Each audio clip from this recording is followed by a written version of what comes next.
ప్రకృతిని ప్రపంచంలో అతి ఎక్కువగా ఆరాధించేటువంటి దేశం, పూజించేటువంటి దేశం భారతదేశం. కొన్ని వేల సంవత్సరాలుగా ఇక్కడ ఉన్నటువంటి సంస్కృతిలో ఆచారాలు ఎలా ఉన్నాయంటే, దాదాపు ప్రతి జంతువును కూడా ఏదో ఒక దైవం యొక్క వాహనంగా భావించి పూజిస్తారు, కొన్ని జంతువులను మినహాయిస్తే.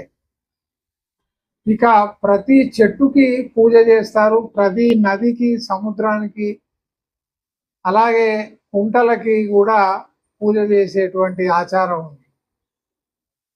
పశువులకి పూజ చేసి ప్రతి సంవత్సరం ఊరేగించి వాటిని చక్కగా అలంకరించి వాటికి నచ్చినటువంటి భోజనాన్ని ఏర్పాటు చేసేటువంటి పండుగలు కూడా భారతదేశంలో ఎక్కువగా ఉన్నాయి. చెట్ల చుట్టూ ప్రదక్షిణలు చేయడం, ముఖ్యంగా రావి చెట్టు అలాగే మర్రి చెట్టు చుట్టూ తిరుగుతూ ఆ దారం ఉండల్ని తీసుకొని దారాన్ని చెట్టు చుట్టూ, ఆ కాండం చుట్టూ అల్లేటువంటి సాంప్రదాయం కూడా మన దగ్గర ఉంది. తాము కోరుకున్నటువంటి కోరికలను తీర్చుకోవడానికి ముడుపులన్నీ కూడా చెట్లకే కడతారు.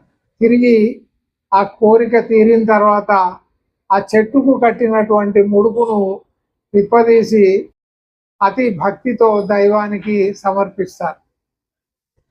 ఇదంతా చూస్తుంటే భారతీయులకి చెట్లంటే ఎంత ప్రేమో అని అనుకుంటాం.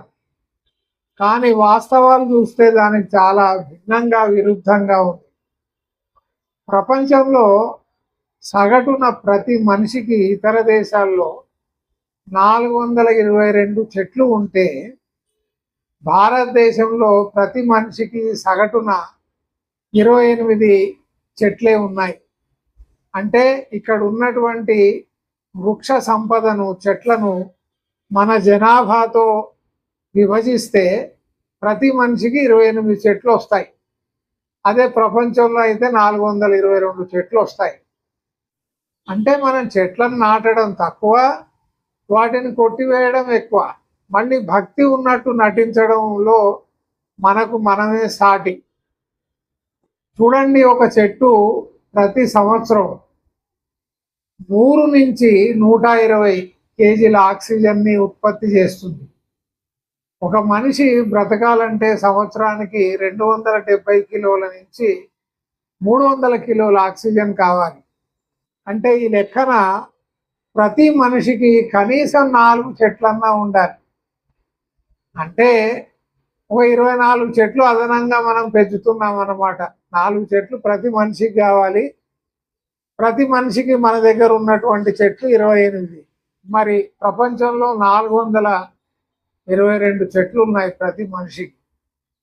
కాబట్టి ఇకనైనా మనం ఈ నటనను ఆపేసి నిజమైనటువంటి భక్తిని, నిజమైనటువంటి శ్రద్ధను ప్రకృతి పట్ల మనం కనబరచాలి. అటవీ సంపదను మనం పెంచితే మనం భావితరాలను రక్షించుకున్న వాళ్ళం అవుతాం. గమనించండి.